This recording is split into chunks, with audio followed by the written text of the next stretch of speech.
আসসালামু আলাইকুম ভিউয়ার্স, চলে আসলাম আপনাদের মাঝে আরেকটি নিউ ভিডিও নিয়ে। আজকে আমি আপনাদের সাথে শেয়ার করব পুরান ঢাকার বিখ্যাত সাদা মাংস রেসিপি। জানতে হলে দেখতে হবে সম্পূর্ণ ভিডিওটি স্কিপ না করে। চলুন দেখে নিই কীভাবে তৈরি করি মজাদার এই সাদা মাংস রেসিপিটি।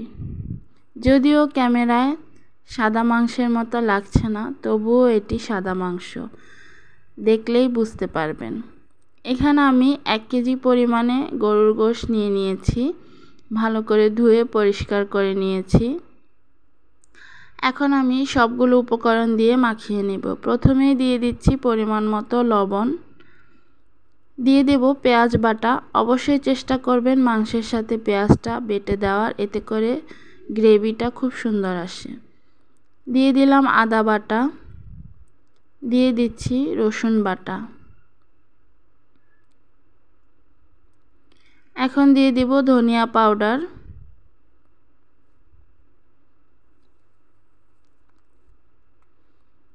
এবারে দিয়ে দিচ্ছি মাংসের মশলা, যেটিতে আছে ধনিয়া, জিরা, মৌরি, রাঁধুনি, পাঁচফোড়ন, শুকনো মরিচ, সরিষা, সব কিছু দিয়ে একটা মশলা তৈরি করা হয়েছে সেটি।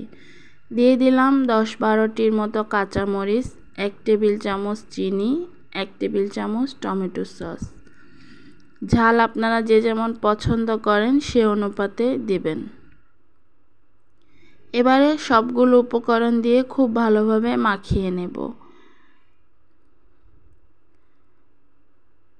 মাখিয়ে নিয়ে আমি এটাকে 20 থেকে 25 মিনিট বা 30 মিনিটের মতো রেস্টে রেখে দেব।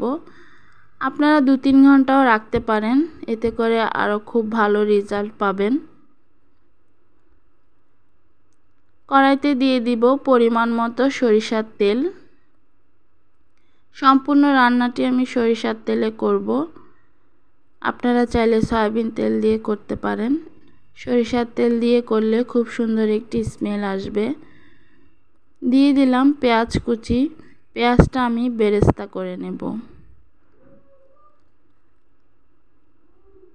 এতে করে মাংসের টেস্টটা ভালো আসবে। এখন আমি দিয়ে দিচ্ছি দারুচিনি, এলাচ, তেজপাতা। এবারে দিয়ে দেব হাফ চা চামচের মতো আস্ত জিরে।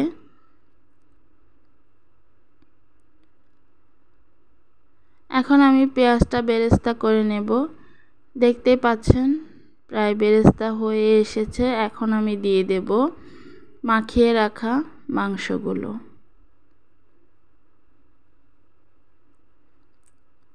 এ পর্যায়ে আমি চুলার আঁচটা মিডিয়ামে রাখবো, রেখে মাংসটা খুব ভালোভাবে কষিয়ে নেব। আর এখন আমি কোনো পানি অ্যাড করব না। মাংস থেকে যেটুকু পানি বের হবে সেটা দিয়ে মাংসটা কষিয়ে নেব।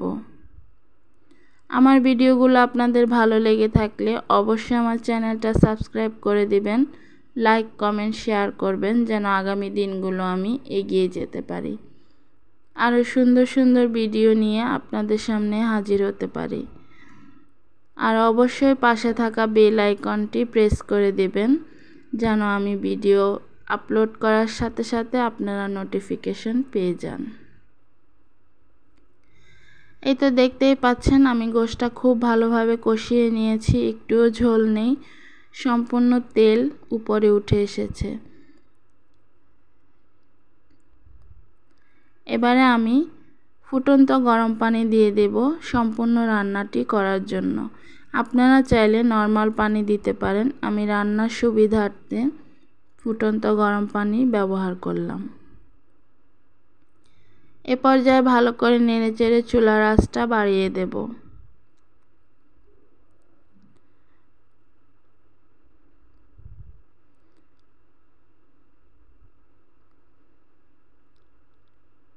এই তো দেখতেই পাচ্ছেন ঝোল অনেকটাই কমে গিয়েছে। এ পর্যায়ে আমি দিয়ে দিচ্ছি মাংসের মশলা,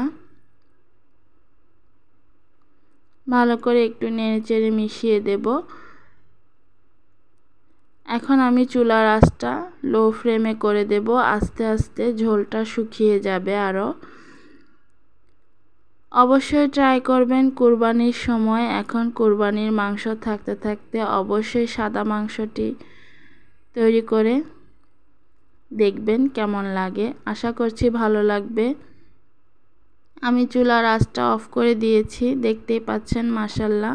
দেখতে যতটা সুন্দর হয়েছে খেতেও দারুণ ছিল। আল্লাহ হাফেজ।